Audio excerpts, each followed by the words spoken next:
You need to understand that certain African countries don't even print their currencies. Right. It's Bank of France that prints their currencies for them. Hello, everybody, and welcome to another episode of Crypto with Amine. I am your crypto dummy. Amine is your crypto expert practitioner. If you like these videos, like, comment, and subscribe. Sometimes, yeah. Amine, will crypto ever replace real money? No.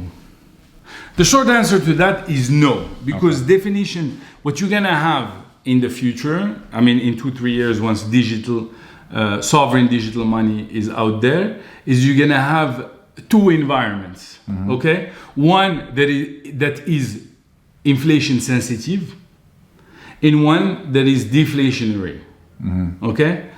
And if people start viewing crypto as money, or certain cryptos as money, then sovereign and private money will be competing on the inflation base. Okay.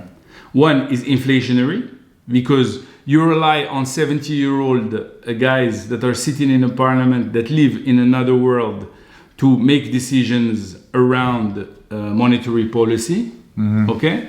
And one that is more active and that is built in order to incorporate the supply element and the scarcity element as basic design. So you're gonna have one inflationary asset, one deflationary asset, and it's your pick to manage your portfolio accordingly. Crypto is just a form factor of value. Now, does the fundamental use case of sovereign money changes? No. And sovereign money will evolve. And sovereign money will have all the tools necessary for it in terms to evolve. You need to understand that the current financial system is a post-Second World War invention. It's only been around for 60, 70 years, 80 years. And for certain countries that were colonized, etc., it's brand new.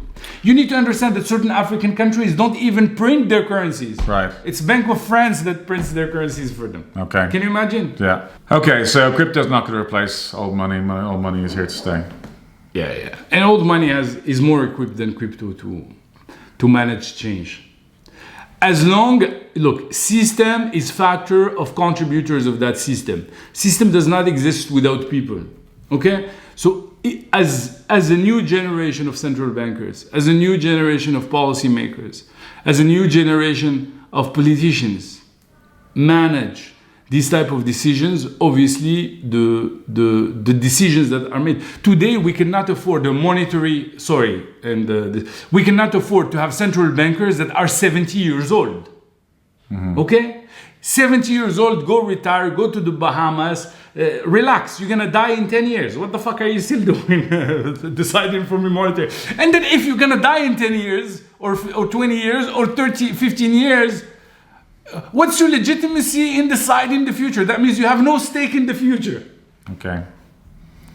So the kids are coming in to replace them as well. Oh, fuck yeah. And the kids, and I really hope for a future where central bankers are people from the digital assets environment, because that's going to be the name of the game. Name of the game today is not to deciding policy and trying. No, the name of the game today is, if I am a sovereign nation, is my currency going to remain relevant? If I'm 80 and I'm 70, I should retire. Period. So you are a decision maker for a whole nation, and you're gonna die in 20 years, and you're making policy decisions that have a lag, that will only materialize in 10 years. You must be crazy. That means there is no going concern.